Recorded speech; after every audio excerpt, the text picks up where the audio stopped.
Muammar Gaddafi, the longest-serving leader in both Africa and the Arab world, was a complex and contradictory figure. He ruled Libya for over 40 years, transforming it from a poor desert nation into a wealthy oil-rich state, while also suppressing dissent and committing human rights abuses. This video will explore the extraordinary life of Muammar Gaddafi, including his successes and failures, as well as some of the more unusual and controversial aspects of his personal life. The first part of the video will focus on his career as a leader, while the second part will take a closer look at his personal life. His name is Muammar Muhammad Abdul Salam al-Gaddafi, from the Gaddafi tribe. His mother was named Aisha. He was born into a conservative Bedouin family on June 7, 1942, in the Wadi Jarf region of Sirte. His father sent him to the town of Sirte, where he completed his primary education in 1956, and then moved to the city of Sava in the south. Gaddafi's political activism caught the attention of the authorities, and he was expelled from school in 1961. His family was also forced to leave Sava. Then Muammar Gaddafi completed his high school education at Misrata Secondary School in Misrata. In 1963, Muammar Gaddafi began training at the Royal Military Academy in Benghazi with a group of like-minded friends from Misrata. The armed forces offered a rare chance for Libyans to move up in society, and Gaddafi saw them as a way to bring about political change, including overthrowing King Idris's absolute monarchy. Gaddafi formed the Central Committee of the Free Officers Movement in 1964, a revolutionary group inspired by the Egyptian group founded by Nasser in 1949. Led by Gaddafi, the group met in secret and pooled their salaries to fund their movement. Gaddafi traveled across Libya, gathering intelligence and building relationships with sympathizers. The government's intelligence services underestimated Gaddafi at first, seeing him as a minor threat due to his humble background and limited resources.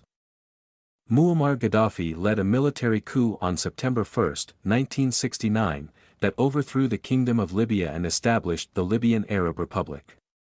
The Free Officers Movement, a group of Libyan military officers, stormed the radio station and surrounded the royal palace in Benghazi.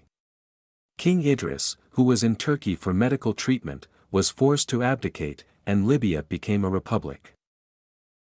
After taking power in Libya in 1969, he quickly made a number of changes, including closing American and British military bases, increasing Libya's share of oil profits from 50% to 79%, banning the sale of alcohol and adopting a new unique calendar, expelling the remaining Italian settlers from Libya. Bab al-Azizia was a military barracks and compound in the southern suburbs of Tripoli, Libya, that served as the main base for Muammar Gaddafi. Musa al-Sadr, who was an influential figure in the Middle East in the late 20th century.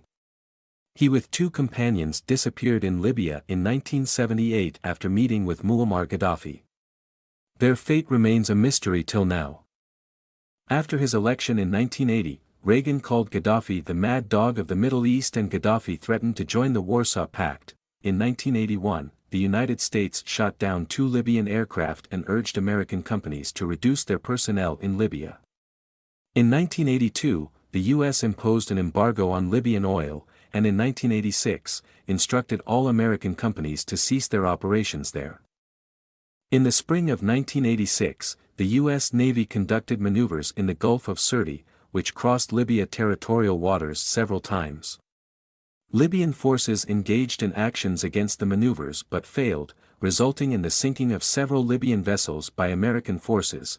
On April 15, 1986, the United States Air Force, Navy, and Marine Corps carried out airstrikes, codenamed Operation El Dorado Canyon, against Libya in retaliation for the West Berlin discotheque bombing 10 days earlier. There were 40 reported Libyan casualties, and 1 U.S. plane was shot down. One of the claimed Libyan deaths was of a baby girl, reported to be Gaddafi's daughter, Hannah Gaddafi. However, there are doubts as to whether she was really killed, or whether she truly existed. On December 21, 1988, Pan Am Flight 103, a Boeing 747 en route from London Heathrow Airport to John F. Kennedy International Airport, exploded over Lockerbie, Scotland, killing all 243 people on board and 11 people on the ground. The bombing was the deadliest terrorist attack on British soil and the deadliest single aircraft act of aviation terrorism. Muammar Gaddafi's regime in Libya was widely suspected of being responsible for the bombing. In 2003, at the Arab League summit, Gaddafi and the Saudi Crown Prince, Abdullah, had a heated public exchange. Gaddafi accused Saudi Arabia of betraying the Arab world by inviting the US to intervene in the Gulf War. Abdullah responded by calling Gaddafi a puppet of the West and threatening to have him killed. 2 weeks later, Gaddafi allegedly plotted with the Emir of Qatar to assassinate Abdullah. The plot, which was overseen by Libyan intelligence chief Musa Kusa, was foiled by Saudi intelligence with the help of the FBI and CIA. After the failure of the assassination plot, Gaddafi allegedly continued to discuss ways to destabilize the Saudi regime with other leaders in the Persian Gulf. In 2008, he was crowned King of Kings by 200 African traditional leaders in a ceremony that was widely perceived as eccentric by the international media. The Libyan civil war was an armed conflict that took place in Libya from February 15, 2011 to October 20, 2011. The civil war began as a series of protests, but it quickly escalated into an armed conflict. The rebels were able to seize control of the eastern part of the country early in the war, but Gaddafi's forces maintained control of the western part of the country. In August 2011, the NATO-led intervention in Libya began. The NATO intervention provided air support to the rebels and helped to turn the tide of the war. In October 2011, the rebels were able to capture Sirte, and Gaddafi was killed. Now let's review some of Muammar Gaddafi's personal information. Muammar Gaddafi married Fathia al-Khalid, with whom he had his eldest son. He divorced her early, specifically after taking power, and married Safia Farkash, with whom he had 7 children, so he had a total of 8 children. His eldest son is Muhammad Gaddafi from his first wife, followed by Saif al-Islam Gaddafi from his second wife, followed by al-Saadi, al-Mutazim, Saif al-Arab, Hannibal, and Qamis, and his only daughter is Aisha Gaddafi. Muammar Gaddafi's striking image, defined by his female bodyguards, unorthodox attire, and iconic Arab tent, left a lasting impression on the world during his international travels. He was adamant about bringing his vast Bedouin tent and securing a steady supply of fresh camel milk. The CIA reportedly suspected Gaddafi of suffering from clinical depression. Gaddafi frequently interrupted diplomatic meetings to observe his religious obligations, praying in the middle of official proceedings. According to some claims, he possessed amulets and mystical objects, and he reportedly enlisted the services of magicians from various African nations to protect him from defeat during the Libyan civil war. Jamal Abdel Nasser was Gaddafi's role model, while Western ambassadors and diplomats were generally shunned, viewed with suspicion as potential spies. Gaddafi maintained an extensive wardrobe, occasionally changing his attire multiple times each day. He favored military uniforms or traditional Libyan clothing, and he proudly asserted his influence on fashion, proclaiming, "Whatever I wear becomes a trend."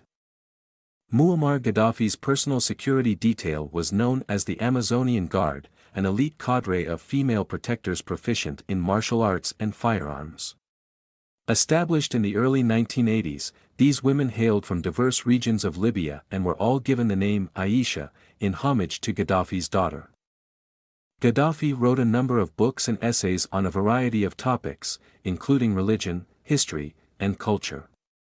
His writings are often controversial and have been criticized by some for being eccentric and impractical. However, his supporters argue that his writings offer a unique and original perspective on the world. Gaddafi was known for his support of various organizations around the world, including national liberation groups, communist and Maoist parties.